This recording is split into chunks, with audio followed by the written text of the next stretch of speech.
হয়, আহি পালেহি নিৰ্বাচন আৰু অহা 9 এপ্ৰিল তাৰিখে যিসকল প্ৰাৰ্থী আছে তেওঁলোকৰ ভাগ্য নিৰ্ণয় হ'ব বেলেগ বাকচত। এতিয়া আমি যি উন্নয়ন হ'ল আজি 5 বছৰে কি হ'ল কি নাই হোৱা সেয়া আমি ৰাইজৰ পৰা মত গ্ৰহণ কৰিম। আমি এতিয়া আছোঁ গোলাঘাটৰ গোলাঘাট সমষ্টিৰ যি নৰাগাঁও তাত আছোঁ আৰু নৰাগাঁওবাসীৰ ৰাইজৰ পৰা আমি মত গ্ৰহণ কৰিম। আচলতে এই 5 বছৰে গোলাঘাট সমষ্টিৰ বিধায়িকাগৰাকীয়ে কি কৰিলে বা তেওঁলোকে ধৰক মানে কি পালে কি নাই পোৱা তেওঁলোকৰ পৰা এতিয়া মত গ্ৰহণ কৰিম। আৰু আপোনালোকৰ ওচৰলৈ আহিছোঁ যিহেতু এতিয়া আহি পালেহি নিৰ্বাচন। এই ধৰক মানে এতিয়া কাম কি হ'ল 5 বছৰ? আমাৰ কাম আমাৰ এতিয়া ৰাস্তাটো বেয়া, ৰাস্তাটোৰ কাৰণে আমি হেৰি ঠিক হওক আৰু আমি সম্পূৰ্ণকৈ চবেই সুবিধা পাইছোঁ বাৰু। মুঠতে এতিয়া আমাৰ ৰাস্তাটোহে আছে দিম বুলিয়ে ভাবিছোঁ আৰু নতুন বিচাৰোঁ সেইটোৱে বিচাৰিম। বৰ্তমান এতিয়া ফুলতে বিচাৰি পাই আছোঁ যেতিয়া ফুলতে দিম। চৰকাৰে যিবোৰ দি আছে আঁচনিবোৰ এইবোৰ আঁচনি কেনেকুৱা পাইছে? আঁচনিবিলাক পাই আছেনে? আঁচনিবিলাক পাই আছোঁ, গোটেইখিনিয়ে পাইছোঁ আৰু আঁচনিবোৰ ভাল, যথেষ্ট ভাল হৈছে আৰু আগলৈ আৰু ভাল কৰিব বুলি আশা কৰিছোঁ। যিখিনি আঁচনি দিছে সেইখিনি পইচা আপোনালোকে কিবা কাম কৰিছেনে? ধৰক 10,000 টকা দিলে বা অৰুণোদয় আঁচনি দিছে কিবা কাম কৰিছোঁ। আমি নিজৰ হেৰি ইনকমত ব্যৱসায় চলাই আছোঁ। সেয়াও চৰকাৰে দিয়া পইচাও আৰু আমি নিজেও অলপমান ভৰাইছোঁ, তেনেকৈ আমি ব্যৱসায়টো চলাই আছোঁ। আপোনাৰ ঘৰ ইয়াত? হয়।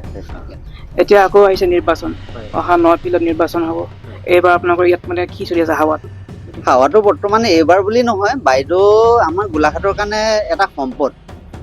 কাৰণ কেলে অসমত যেনেকৈ মুখ্যমন্ত্ৰী যেনেকৈ দৰকাৰ, প্ৰতিবাৰতে আমি এনেকুৱা এজন দক্ষ মুখ্যমন্ত্ৰী আমি বিচাৰোঁ। আৰু গতিকে গোলাঘাট সমষ্টিটো এই বাইদেৱে আমাৰ গোলাঘাটৰ মানুহখিনিৰ কাৰণে এটা সম্পদ। কাৰণ বাইদেৱে থাকি পেলাই আমাৰ 99% কাম গোলাঘাট সমষ্টিত কৰিছে। কাম কি হ'ল বুলি ভাবে? কাম যথেষ্টখিনি হৈছে। আমাৰ যিখিনি চাওক এতিয়া প্ৰতিজন পঢ়া শুনা ল'ৰা ছোৱালীৰ কাৰণে তেখেতে যিখিনি আঁচনি লৈছে বা আমাৰ মহিলাখিনিৰ কাৰণে যিখিনি আঁচনি লৈছে, গতিকে একেবাৰে নাইকিয়া নিবনুৱা সমস্যাৰ তলৰ যিখিনি মানুহ, সেই মানুহখিনিৰ কাৰণে আমাৰ আজি মুখ্যমন্ত্ৰীয়ে যেনেকৈ তেখেতলোকক দিব পাৰিছে, ঠিক তেনেকৈ আমাৰ গোলাঘাট সমষ্টিটোৰ আজি গোলাঘাট সমষ্টিৰ আগত একেবাৰে কোনো নামেই নাছিলে। আগৰ বহুত চৰকাৰ আহিলে, বহুত চৰকাৰ গ'ল, কিন্তু বাইদেউৰ যেতিয়াৰ পৰা আমাৰ ইয়াত এই থিতাপি লৈছে, গোলাঘাটখন একেবাৰে জাকত জিলিকা কৰি পেলাইছে। আৰু গতিকে এনেকুৱা এজন বিধায়িকাক আমি বিচাৰোঁ, সদায় আমি গতিকে এনেকুৱা এজন বিধায়িকাকে আমি থাকিব বুলি আমি ভাবোঁ। আৰু আছে এইফালে মানুহ। বাইদেউ আপোনাৰ ওচৰলৈ আহিছোঁ।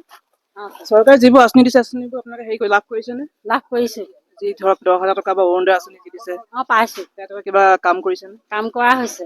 কি কাম কৰিছে? আত্মসহায়ক গোটৰ আমাৰ দোকান আছে, দোকানত বস্তু ভৰোৱা হৈছে আৰু অনেক কাম কৰা হৈছে। ঘৰৰ মহিলা সুবিধাখিনি কৰি লোৱা হৈছে আৰু সেয়া আকৌ আমি বাইদেউ আমি বিপুল ভোটত জিকাম বুলি আমি আশা কৰিছোঁ।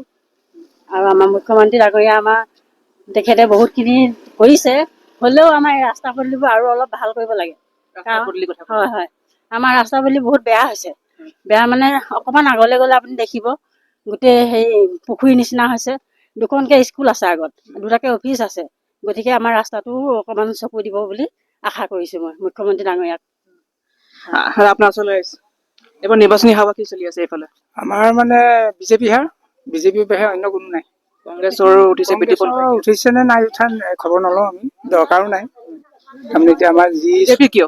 বিজেপি আমাৰ ভাল লাগে আৰু ৰাইজক সহায় কৰিছে, ল'ৰা ছোৱালীক সহায় কৰিছে, চবকে সহায় কৰি আছে। যিবোৰ আঁচনি দিছে এইবোৰ আঁচনি কিমানখিনি ধৰক লাভ হ'ব বুলি ভাবে? বহুতেই লাভ হৈছে আৰু উচ্ছেদৰ কাৰণে ভাল পাইছোঁ বেছি। সেইটো পইচা কি কৰিলে? আমি এতিয়া ক'বলগীয়া হ'লে 10,000টো মিলাই আমি আৰু আমাৰ নবৌ আছে লগতে, আমি দুয়োগৰাকীয়ে 20,000 টকা পাই পেলাই একে ঘৰৰ তাৰমানে আমাৰ একে ঘৰে, আমি নবৌ আৰু মই লগ লাগি 10,000 টকা 20,000 টকা পাই পেলানি আমি এটা বিজনেছ আগৰ পৰাই কৰি আছোঁ। আমি আগৰ পৰা কৰি থকা কাৰণে আৰু কি কৰিছে? ব্যৱসায়টো কি কৰিছে?